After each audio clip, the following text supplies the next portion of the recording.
Welcome to Southern Salon, Episode 3. I'm Amy Clark Spain. And I'm Brittany Robertson. And we're talking to you today about owning your accent. So, both of us grew up here in the Central Appalachian region in a part of Virginia that borders Eastern Kentucky, East Tennessee, Western North Carolina, and Southern West Virginia. So, a lot of us in the region sound very similar. Absolutely. Yeah. And as my husband would say, we twang.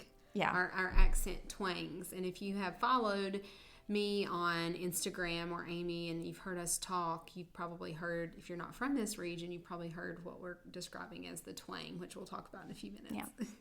So, both of our husbands are not from around here, so we get, there's a lot of that in our household.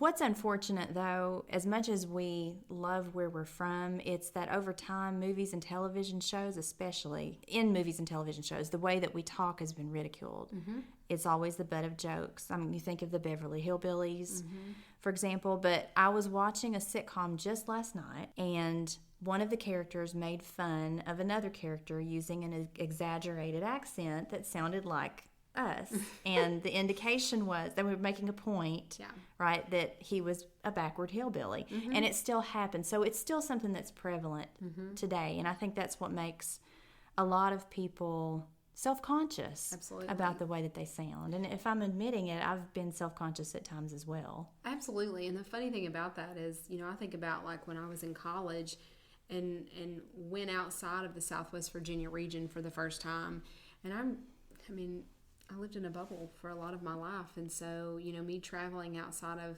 Southwest Virginia just meant going further down to Myrtle Beach. But the first time I left, I remember like hearing my voice compared to others, and for the first time in my life, I felt really self-conscious because it was a shock to me, I guess, at the difference, and it was a realization to me that not everybody, A, sounds like me, but not everybody, B, understands this language, because it is a language within itself. It sure is.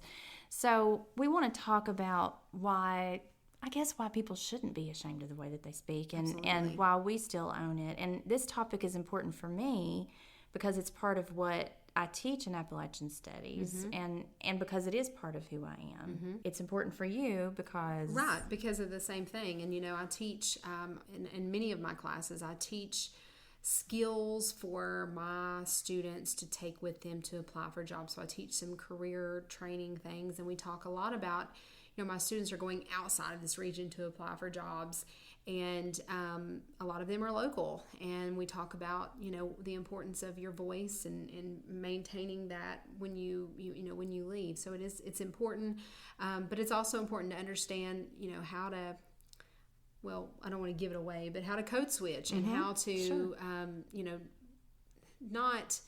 how to sound professional, but still true to who you are. Yeah, code switching is important, and we're going to talk about that. But I have a quiz for you. I wasn't ready for a quiz. That's okay. I didn't want you to be. And everybody listening, see how many of these words you know. Now, these are words that are exclusive. Appalachia is a 900-mile region. It extends... If you go by the federal map, it extends up into New York, which is not really technically Appalachia. No. And it extends down into, I think all the way into Mississippi, which is not technically Appalachia. So we think of cultural Appalachia as northern Alabama to western Pennsylvania. Yeah.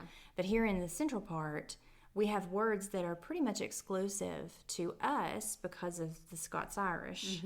That's what I think is so cool about this. So here's some of these words. Do you know what peace means? And we're not talking about like a piece of paper. Well, I'm looking at these words that you have pulled up, and all of a sudden I feel like not Appalachian-ish because I don't know, Amy. What if I say it's a piece down the road? Have you heard that?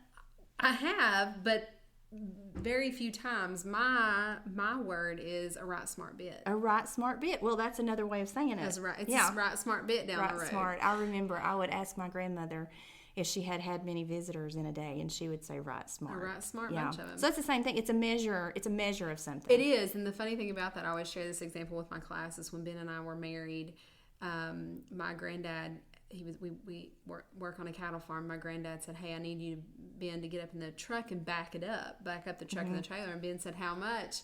And he said, a right smart bit. And Ben looked at him like he had about 4 heads. But I knew exactly how much a right smart bit was. I mean, I could look at it and I can say like, oh, okay, that's about 6 inches. But, you know, at the time, he had no idea what that is. And I think it'll be interesting to see that as we kind of progress through some of these words, because I'm sure we all have some of those words. Yeah. What about poke? Not the verb, the noun. Is that a bag? It's a bag. It's a sack. Right. Yeah. Haint. Is that a ghost? Yes. Okay. All right. I'm getting them. in there. Have you heard of the phrase red up? Red up. Fed up? Red up. Like red up a room. I've never heard that. I hadn't either, but it's one of those words. It's apparently, it means to clean up. Never red up heard a of room. that one. Airish. Use it in a sentence. It's airish today. No, I've never heard of that one. Chilly. Oh my gosh, I'm so chilly. Yeah. I know you've heard ill, as in not the sickness, but bad tempered. Yeah, ill tempered. Makes I'm me ill. I'm ill. Mm-hmm. Let on, that's another phrase. Don't let on. Don't let on. Yeah, I've heard that one before. And a snake feeder. Do you know what a snake feeder is? I don't know that I have. I had not heard of that one either. It's a dragonfly. Okay. Yeah. News to me. So fun. That's fun stuff. Let me ask you this one since you've got some on the list. This one was one that Ben and I have laughed at for years, but we brought it up in church this Sunday, and it's spelled S-A-L-V-E. Salve. Right, but you're not pronouncing it salve. No, you're saying salve. And the further in the mountains you go, I think the more the A and the I, the imaginary I plays out. So it's save. Yeah. Put some of that save. And if you ask someone what a definition of save was, I mean, it could be anything that came in a jar that resembled a cream. Something that you bought at the drugstore, or something that Mama whipped up in her kitchen. Yeah, absolutely. So, okay, how do you say A-U-N-T? If I'm mindful of what I'm saying. So if I'm in school, if I'm teaching, it's still ain't. But if I'm home, it's ain't. Yeah. I've never been able to say aunt. That just doesn't register to me. I think most people around here say ain't, but I code switch into aunt. Yeah. What do you call a carbonated drink? Well, it just depends. Pop, maybe. Mm-hmm. I typically call everything Coke, even though it's not Coke. Well, that's interesting. I brought a book with me today called Do You Speak American? And it's got a map of how people say things in places. Oh, that's and it does have Coke as the answer to that question for our region. No! People use Coke for everything, whether it's a Pepsi or whatever they say. Well, and I can differentiate further from that. So if I say, I think I want a Coke, that doesn't necessarily mean a Coke. It might mean Sprite. Yeah. So one of my favorite authors, George Ella Lyon, she's a poet from Kentucky. Mm-hmm. She was the poet laureate a couple years ago. She has this wonderful essay called Voiceplace, and I excerpted it in my book, shameless book plug, my book, Talking Appalachian, University Press of Kentucky. So I love that word because it sums up what our accents really mean to us. I mean, it's got voice and place together, and she says that our voices are tuned, and I'm quoting her, by the people and places that shaped us. Mm-hmm. So one of the things that I ask my students to do when I do an Appalachian dialects class is I tell them to write about their voice place. Mm-hmm. So I guess the next thing I think we should do is talk about our voice places. Like what shaped your voice? Yeah. What made you sound the way that you sound now? Yeah, I'll let you go first on that one. Okay. Okay, well, if I'm to describe my voice place, I guess it comes from... I'm from Lee County, and I'm from working class people, and I was the second person in my family behind my mother to go to college, and we were actually in college at the same time. And the reason I say that is, you know, it's stereotypical to think that people with these accents are uneducated. That may be true of some people, but it really is a matter of the more formal education you get, the more conscious you are of it, and the more you're likely to change. It doesn't have anything to do with knowing more or being more intelligent. So it really wasn't mine. You know, it wasn't until I went away and got more formal education that I did sort of, I guess, start to change it a little more and make it a little more standard. And I think that was a subconscious thing. I grew up with my great-grandparents. My mother was young, so I had my great-grandparents until I was in my 30s.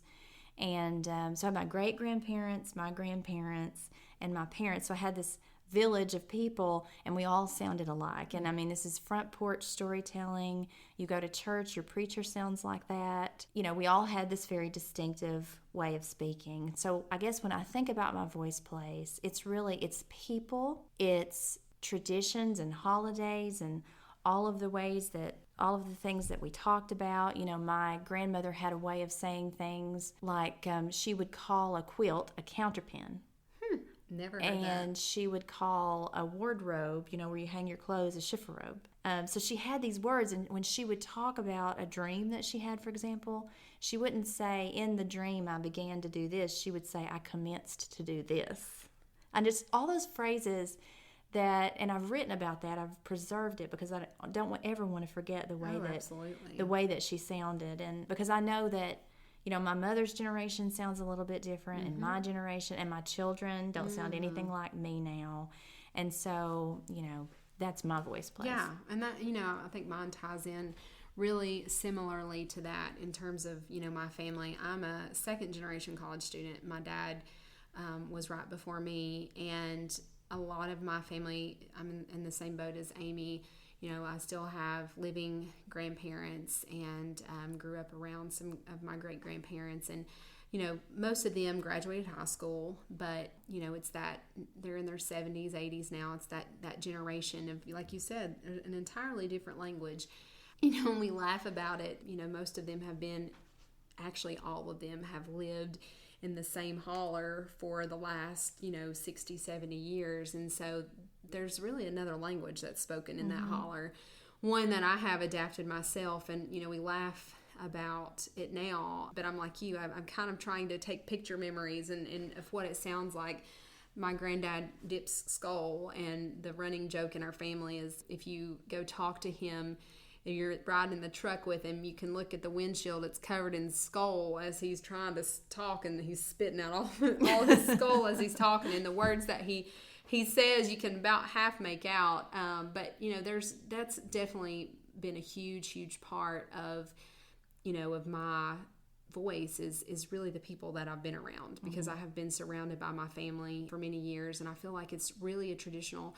I'm from Scott County, which is a bordering county to Amy, and it's very farm heavy as far as, you know, a lot of the occupations there have been, you know, farmers, and I live in a farming community, and I feel like my voice is really reflective of that and the people that have been there. So, yeah. So let me ask you this. I think I know the answer. But how do you pronounce our region? Do you use the long A or the short A? Oh, it's Appalachia. Yeah. So I think that's interesting is how people have such an emotional reaction to Appalachia. So you need to know this if you're listening, and because I know not everybody's from our parts. A lot of you are from away, and you may say Appalachia, and we're not going to judge you for that. But if you were to come, yes, we will.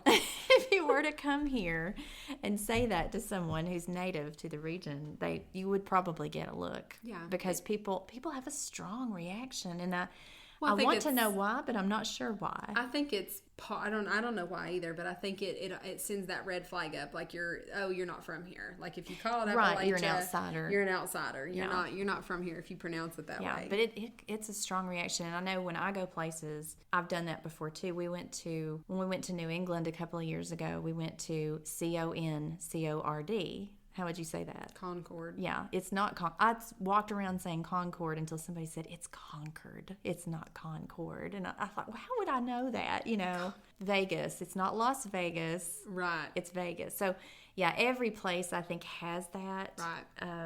But I guess it just sticks in our craw, so to speak, when we hear, like, I hear it every morning on the Today Show. Al Roker goes back and forth. He'll say Appalachia. Yeah. It just depends on the day. Yeah. But I'm always like, yes, Al, when he says Appalachia. Because we do hear that a lot. Well, and I think that pronunciation is characteristic of how we treat vowels in our language. I tell my students all the time when we do, because I know Amy and I both teach dialect in some capacity, Amy much more so than me. But when we do talk about that, we talk about what characterizes this accent in this area, this dialect in this area. And for me, I even think about my own self, it's characteristic of lazy speech for me, lazy vowel sounds. You know, my favorite one is O-I-L. How do you say that? It's not even a word, it's just a grunt that you make. Oh. You don't, and even that is not even a whole word. It's just it's a movement that your mouth makes. I know. But when I pronounce it correctly, I'm like, gosh, that exhausts my mouth because I have to form the letters more crisply. And that's the thing that I want people to understand about dialects is that we judge the way we speak the same way that we write. And those are two different processes. Absolutely. The way that we speak is much more informal. It has so much more to do with our interaction with people. You know, when you're writing, unless you're texting or emailing, you're not interacting. Right. You know, when you're writing in standard English, and so it is much more informal. A friend of mine who's also a novelist, Silas House, oil is a big deal for him. I said oil, see, I code switched.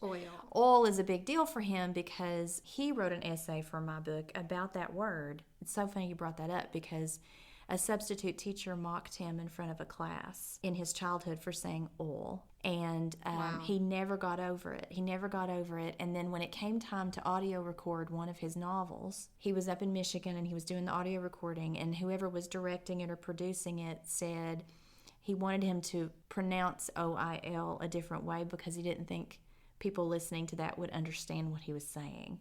And so he writes about how he had to take 24 hours to think about it because that's a big deal, and it goes so much deeper than pronouncing it correctly. It's like, do I give up? If that's how my voice is shaped by place, do I give that up? Or do I keep it in there because that's authentic me? Yeah, you know, absolutely. And that was a hard decision that he had to make, and I think it's a decision a lot of people have to make, and sadly a lot of people choose to erase the way they sound. I understand that. People who've told me they've done that are usually people who've gone in the military and they have to travel a lot, and they're with people, they live with people who are from all over, and the ridicule they get is so harsh that they just don't want to deal with it. And so they erase it. There's another author, I quote authors constantly. Her name's Linda Scott DeRozier. She's from Kentucky. She looks like Loretta Lynn, in my opinion, with blonde hair. And she's got a book called Creaker. And she has this beautiful phrase. She said, I carry my heritage in my mouth. So she's a college professor who never changed her dialect. Like even when she went out west to teach at a university, she didn't change the way that she sounded. I think what makes it so easy for people to judge accent is because they don't know where it comes from. They don't understand that heritage part. The accent's only part of dialect. So dialect has three parts. You've got accent, which is how you sound. You've got vocabulary. So like, do you say soup beans or pinto beans? Soup beans, of course. Do you say buggy or shopping cart? Buggy. Yeah. So that's part of our vocabulary and grammar. And we standardize our grammar because we're teachers. Yeah. You know, we're formally trained to do that. So that kind of comes naturally. But I can go back to non-standard grammar whenever I want to. So I ain't got none. Right. There ain't none. Yeah. It ain't never. You know, and if I'm talking to my granny on the front porch, then I'm going to do that. Well, and I laugh with my students and say that when I go home for summer break, my accent, my dialect becomes really lazy because I'm back in my little holler, in my little hole with my little people who all sound the same. And so it definitely, you know, I have to adjust myself when I get back here in August and get in front of the classroom again and get, you know, because not everyone in our classroom is from Appalachian region. They don't know what is, you know. So I'm like you, Amy. I've always kind of struggled to find that balance of this. My accent is so much a part of who I am, and I want it to stay that way. But I also, you know, I know that I hear this from a lot of my young students who say, but I also want to be taken seriously and be taken from a professional standpoint. So.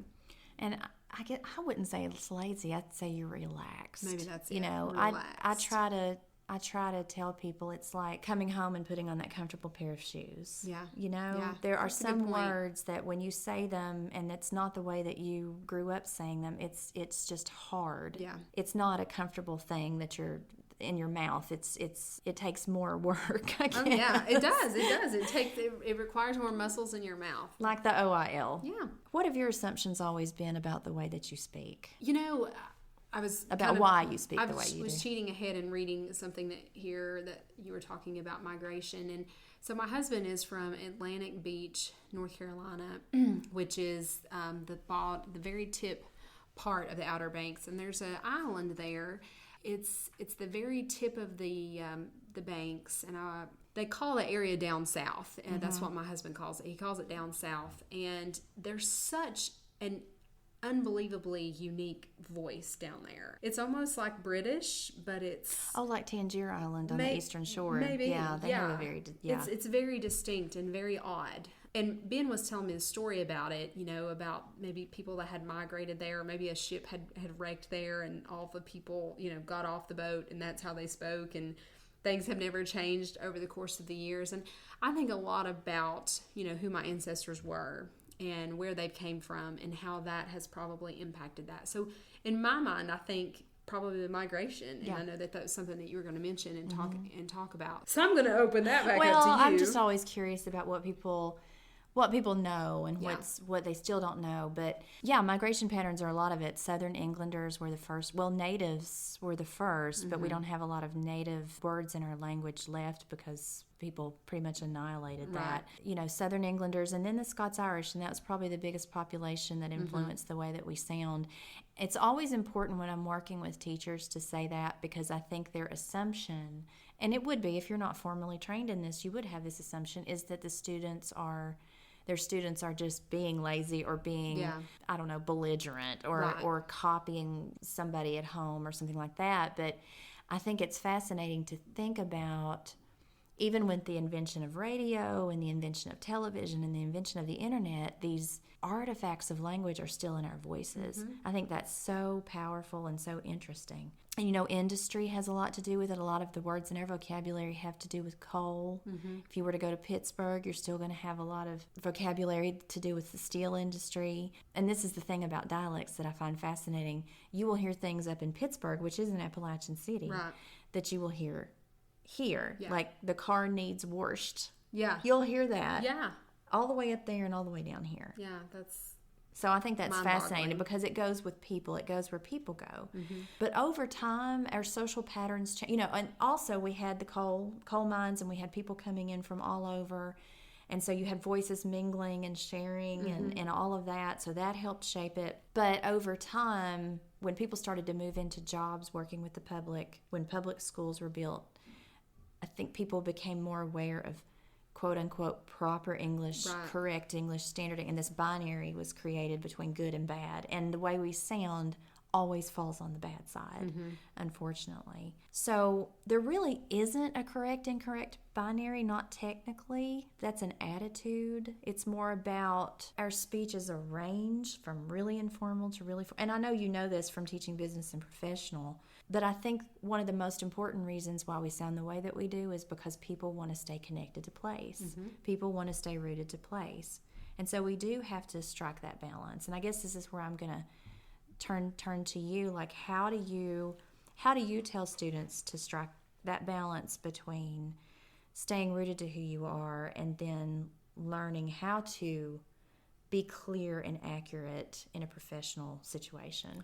Well, I usually start, that's a really great question, and I don't know that I have all of the answers to that, but I'll share with you all what I tell my students. I start with the story for myself when I was in graduate school, and I did an internship in Northern Virginia, and I had to give a speech in front of our entire internship program and the director and assistant director and all these people of a large government agency up there. And I remember rehearsing in the back with a couple of other students, and one of them was a good friend of mine, but I mentioned, I was from East Tennessee State University, and he just looked at me and laughed and said, "Now say that again, Tennessee." And it made me really self-conscious before I went on stage, because I thought, wow, I thought I sounded good, but someone else is picking out, how this sounds. And so I think that was my first awareness of being self-conscious. And, the older I've gotten, and I'm sure, Amy, you can relate to this too, I used to look at where I'm from and kind of be, when I was growing up, ashamed of it, because I live in the middle of nowhere in this tiny little town in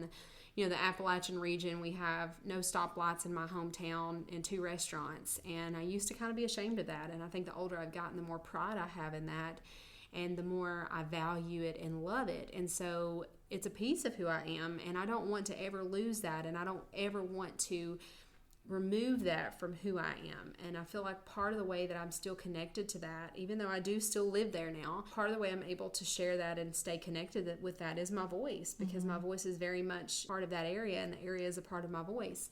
So one of the things that I teach my students is something that we call code switching. In basic terminology, I explain it this way. The way that you talk to your grandmother is not going to be the way that you talk to your best friend or the way that you talk to your professor or your preacher. You have a different way of talking to each one of those people. And so I really harp on that and really kind of being aware and being able to code switch. It doesn't even have to affect your language. I'll just be honest with y'all. Me sitting here right now, I'm like, okay, wait. How many times have I said y'all? And I'm trying to, talk about language and sound like I know what I'm talking about, but then at the same time, I'm struggling to let that, those all words out. Yeah. Well, and if I can interject, there's a new word on the scene. There's a new phrase. It's code meshing. Ooh, they say we don't turn one off and turn one. I learned that at a conference. We don't turn it off and turn it on. We mesh. We mesh the dialects together. So I guess you're code meshing. That's what I'm doing. I'm code meshing. Yeah. And I think that's important. I think that's, I can clean my language up to give a speech in Washington, D.C., but you're still going to hear some long vowels in there, and you're still going to, I might accidentally, say the word oil or salve. I probably wouldn't say salve in speech. I don't know why I would say that word. But my point is I would probably use those words still, but maybe clean them up a little bit. And I've heard this before, and I know you probably have too, Amy. Not just at our university, at universities across the country, some professors, some people who understand that dialect can be taken as a negative thing will count off on student presentations and things if they have like a very noticeable dialect. And my response to that is this: it's very much a part of who you are. I'm all for it 110%. What I tell my students to be mindful of is when your dialect interferes with the meanings of words and would cause problems for people to understand. Are you familiar? How would you pronounce R-A-M-P? Ramp. Ramp. But there was a time I would say ramp. Okay. An onion? Ramp. A wild onion? Could be, yes. Yeah. Okay, well, that's funny that she said that, because if you asked me what a R-A-M-P was, I would pronounce it ramp, and I would tell you that it was somebody that was a trashy person. Oh. Have you ever heard that one before? No. Growing up in my little hometown, we heard of people in a neighboring hometown often referred to as ramps. Okay, now, see, in mine, they were rips. Ramps and rips. Ramps and rips. How did it go from ramp to rip or rip to rip to ramp? Know. And so I remember one time, and I didn't understand that not everybody knew what that word was. And so I could remember one time early on in my marriage, Ben asked me, he said, "Come on, let's run to Walmart." And I said, "I can't go right now. Look at me. I look like a ramp." And he said, "Oh, what?" I said, "A ramp." He literally had no idea what I was saying. And so we went on with this debate for a while. And I talked to a local historian in our area who said that it originated from an onion. And so best guess was that you associated the bad onion smell. So if you encountered a person who maybe didn't take care of themselves, they smelled like an onion, a rank. And wild onions are strong. They are. They're loud, as my granny says. They're loud. And so over the course of the years, that became, Interesting. a ramp. So, well, maybe rip works the same way. Maybe your clothing is not what it should be or something. I don't know, but it's only ever been applied to women that I've heard. That way, yeah. That's interesting. I've never heard that one. So that is where dialect becomes a problem. Is whenever my word for, if you're talking about an incline that you push a wheelchair, and I'm talking about a trashy person, there's a big difference. So being aware of they don't understand what you're saying or they misinterpret the meaning, that's whenever I'm much more aware of how I'm talking. So, I'll talk to you about what a ramp is because I know you could probably relate to that. But going up to someone from Michigan and saying, gosh, my neighbor over here is dressed like a ramp, wouldn't work. They wouldn't have a clue. So I think owning who you are, but within the context of understanding that what I say, not everyone's going to understand that. And I need to be aware of the audience that I'm speaking to. There goes that code switching, being aware of who I'm speaking to and how I can reach them and they can understand what I'm saying. Yeah. And I tell teachers too, if there are any teachers listening or people with little kids, one of the ways that you can support that, this idea that allow people to own the way they sound and don't make them ashamed of it, allow them to own it, because it really isn't just sound. It's the people, it's the places, it's traditions, it's memories, it's in our voice, is to make a distinction when you are teaching your kids to code switch or code mesh. Instead of the good, bad, you can say, this is your home voice. Oh, that's and great. This is your school voice, or this is your home voice, and this is your church voice, or whatever will make sense to them. That's great. And one way that they make language concrete, one way that I suggest that teachers can make language concrete is to show the kid, what does it look like when you put on your play clothes? What does it look like when you put on your church clothes or your school clothes or your dress-up clothes? That's how we do language. We put on a dialect for certain things, and then we put on another dialect for certain things. Thinking about like going home, home can be, it can be your actual four walls that you live in, or it can be your hometown, but that's typically where you feel comfortable with your voice. I think if people just remember that word voiceplace, and that the way that we sound is so much more than the way that we sound. There's so many layers to it, and it is important to some people. And I always think about Silas and how much that hurt him. To be called out for saying OIL and by that teacher, and how he never got over it. And so I just pray that I've never done that to somebody in my classroom, because I have those painful moments too that I think about. But this has been really fun. It has. To talk about this. Let me ask you real quick before we sign off then, what's your takeaways for this, Amy, for someone that's listening to this, as far as like owning your voice and being comfortable with who you talk, how you talk? What's your takeaway? Silas just tweeted. He just sent a tweet that went viral where he said, I want young people to know that it's okay. OIL doesn't have to be oil. That's what he tweeted. Like, it can be oil, and it's okay. Like, that yes, people are going to judge us. And we're not just talking about Appalachian accents. There are all kinds of accents. And we generally give the most prestige to the accent that's connected to the most powerful people or the most beautiful people or whatever, and we're working class people here in the mountains. And so I guess I just want to encourage people to own it and embrace it and think twice, I guess. If you are one of those people that can't stand accents, just maybe think about that the next time you talk about it. It's funny that you mentioned that, owning that and letting it be kind of a part of you, and not judging. And I feel like so much of that comes from media bias and stereotypes that we see on TV, and it's so funny how often I get responses to my Instagram where people will make comments about my accent. I'm like, is that all y'all can think about my voice? Is it that noticeable? But I think it's important that we understand that there's a person behind the voice. And the way that the words come out, that doesn't speak to how that person is or who that person is. That's their voice, like their clothes, like their skin. I mean, it's a part of who they are, and it doesn't mean anything bad or good about them. It's just them. It's who they are. So. Well, this has been fun. Thank you all for listening, and please join us for our next episode. I can't wait.